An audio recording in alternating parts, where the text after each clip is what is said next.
Hello दोस्तों, welcome back to my YouTube channel. तो क्या हाल चाल है भाई लोग आपके। मैं उम्मीद करता हूँ आप लोग बढ़िया ही होंगे। और मैं आज आ गया हूँ सेकंड लाइफ रैंकर का चैप्टर 4 लेकर, और जल्दी से शुरू कर लेते हैं बिना किसी वक्त गवाए।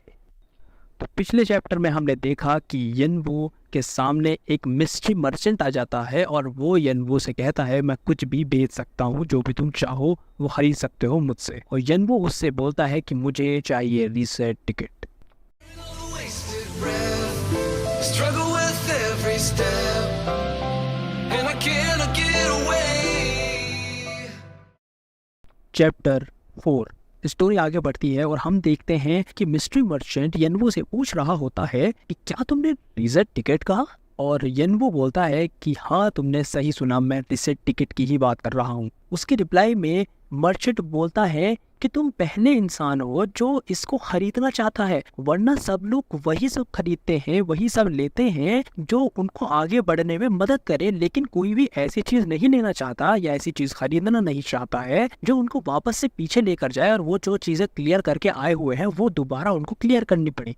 और यनवू सामने से रिप्लाई करते हुए बोलता है कि मुझे कुछ काम है। और वो मर्चेंट यनवू को देखते हुए हल्की सी स्माइल करता है और सोचता है कि ये प्लेयर तो बहुत ज्यादा दिलचस्प लग रहा है। और फिर मिस्ट्री मर्चेंट यनवू को बताता है कि रीसेट टिकट को किस तरह से इस्तेमाल करना चाहिए, और बोलता है कि रीसेट टिकट को इस्तेमाल करना बहुत ही ज्यादा आसान है। तुम बस एक जगह खड़े होकर इस रीसेट टिकट को फाड़ देना और बस तुम वहीं दोबारा से स्टार्टिंग पॉइंट पर पहुंच जाओगे। और फिर बोलता है कि अब मैं चलता हूँ और उम्मीद करता हूँ कि हम अगली बार जरूर मिलेंगे, और गायब हो जाता है। और तभी एक स्टेटस विंडो आती है यनवू के सामने जिसमें लिखा होता है कि तुमने जो भी ब्लॉक ए में जितने स्टैट्स ऑब्टेन किए हैं वो सब के सब पेमेंट के रूप में ले लिए गए हैं। और यनवू की बॉडी से पावर निकलनी शुरू हो जाती है और यनवू के हाथ में एक रीसेट टिकट आ जाता है और वो उसको वहीं खड़े खड़े फाड़ देता है। और ठीक जैसे मर्चेंट ने बताया था, उस टिकट को फाड़ते ही उस टिकट में से बहुत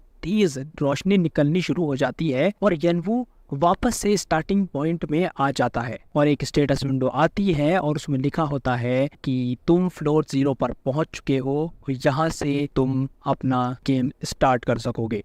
और अब यहाँ से तुम्हारा राउंड 1 शुरू होता है। और यनवू रेडी होता है और अपने हाथों में चाकू पकड़ता है और बोलता है कि अब मैं जितना हो सकेगा उतने ज्यादा स्टैट्स ऑब्टेन करूंगा। और जैसे ही यनवू आगे बढ़ता है, फिर से उसकी तरफ बहुत सारे तीर आ जाते हैं, लेकिन इस बार यनवू तैयार होता है उनका सामना करने के लिए और बोलता है कि मैं अब इस राउंड को आखिरी बार कंप्लीट करूंगा, और इस राउंड को रिपीट करने से मेरे सेंसेस और भी ज्यादा अच्छे हो जाएंगे और ज्यादा बढ़ जाएंगे, और मैं बहुत आसानी से सिनेस्थीसिया को कंट्रोल भी कर पाऊंगा। सिनेस्थीसिया एक ऐसी ब्रेन की स्टेट होती है जिसमें इंसान की एक बार में एक से ज्यादा सेंस वर्क करने लग जाती है, जैसे कि सुनने की सेंसेस के साथ साथ देखने की सेंसेस भी बढ़ जाए। और ये बस इसका एक एग्जांपल है, ऐसे बहुत सारे एग्जांपल दिए जा सकते हैं। अब हम स्टोरी पर आते हैं और उसके बाद यनवू बोलता है कि ड्रैगन विजुअल प्रावस, और यनवू की ये स्किल एक्टिव हो जाती है। और वो आगे बोलता है कि ये एक ऐसी स्किल है जिसमें मैं प्राचीन ड्रैगन कलाटूज की सच्चाई की आंखों का इस्तेमाल कर पाऊंगा।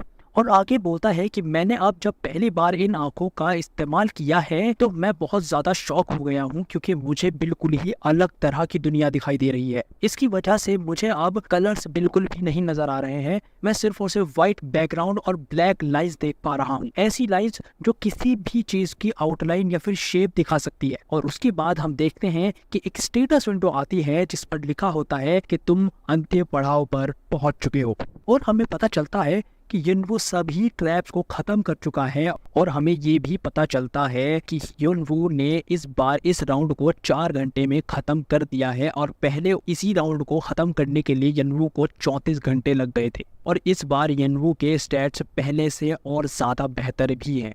और फिर यनवू बोलता है कि मैं अब और ज़्यादा पीछे नहीं रह सकता हूँ, क्योंकि मेरे से पहले आने वाले प्लेयर्स अभी तक ब्लॉक ई तक पहुँच गए हैं, और अब मुझे और ज़्यादा सीरियस होना पड़ेगा। और उसके बाद एक स्टेटस विंडो आती है जिस पर लिखा होता है कि तुम अब ब्लॉक ए के बॉस रूम में पहुंच गए हो। और यनवू सोचते हुए आगे बढ़ता है कि मैं अब जल्दी से ए और बी दोनों ब्लॉक्स को क्लियर करने वाला हूँ। और अपने हाथ में चाकू पकड़कर बहुत तेजी से आगे की ओर भागता है और तभी उसके सामने 3 तीर आते हैं, मगर इन तीरों में आग लगी होती है और यनवू अपने चाकू से तीनों तीरों को एक बार में गिरा देता है और बोलता है कि ये बहुत तेज थे पिछले तीरों के मुकाबले और मुझे अब और ज्यादा तेज होना पड़ेगा। और यनवू उन तीरों का सामना कर ही रहा होता है कि तभी उसके पैरों के नीचे से जमीन हटने लगती है और तभी यनवू वहां से बहुत तेजी से जंप करता है और वहां से जमीन हट जाती है और वहां अब भाले लगे होते हैं और यनवू देखकर समझ जाता है कि नीचे गिरते ही मौत तो पक्की है और वो अपनी बॉडी को मूव करता है हवा में ही और जहां से जमीन हटी हुई होती है उसके किनारे पर लड़खड़ाते हुए पैर रखता है और अपने आप को संभाल कर भालों पर से गिरने से बच जाता है। और फिर आगे बढ़ने के लिए जैसे ही सामने की तरफ देखता है तो वहां बहुत सारी आग लगी हुई होती है और यनवू बहुत तेजी से अपने चाकू को आग में घुमाता है और उस हवा की वजह से थोड़े बहुत समय के लिए आग हट जाती है और यनवू उसी गैप में से बहुत तेजी से निकलता है। और ये जैसे जैसे यनवू चीजों को हैंडल कर रहा होता है उसी के साथ साथ उसके स्किल्स और उसके स्टैट्स भी बढ़ रहे होते हैं और यनवू आगे बढ़ता है और तभी एक जोरदार मुक्का यनवू के पेट में आकर लगता है और यनवू पीछे जा गिरता है और उठता है और सामने की तरफ देखकर बोलता है कि क्या ये वही चीज है जो प्लेयर्स को कॉपी करती है। और हम देखते हैं कि यनवू के सामने एक पुतला खड़ा होता है जो कि कॉपर का होता है, जिसका नाम होता है कॉपर स्केयरक्रो और इसके बारे में लिखा होता है कि ये एक ऐसा पुतला है जो प्लेयर की हर एक मूवमेंट और हर एक एक्शन को कॉपी कर लेता है और ये दूर खड़ा रहकर भी हमला कर सकता है। यनवू याद करते हुए बोलता है कि मेरे छोटे भाई जंगू ने इसके बारे में मुझे बताया था कि ये प्लेयर्स को कॉपी करके उनके खिलाफ इस्तेमाल करता है और अगर तुम्हें आगे बढ़ना है, आगे वाले राउंड पर जाना है, इसको हराना ही होगा। बस 2 ही तरीके हैं इसको हराने के, पहला कि तुम इससे आमने सामने लड़ो और इसको खत्म कर दो, या फिर यनवू तभी अपने भाई की बात पूरी करते हुए तेजी से आगे बढ़कर बोलता है कि या इन पर सीधे हमला कर दो और वो अपनी स्किल यूज करता है जो कि होती है ड्रैगन विजुअल प्रावर्स, उसको यूज करता है और उस पुतले की पूरी एक आउटलाइन बन जाती है और उस पुतले के बीचों बीच एक ब्लैक कलर की एनर्जी दिखाई दे रही होती है और वही उसका वीक पॉइंट भी होता है। और तभी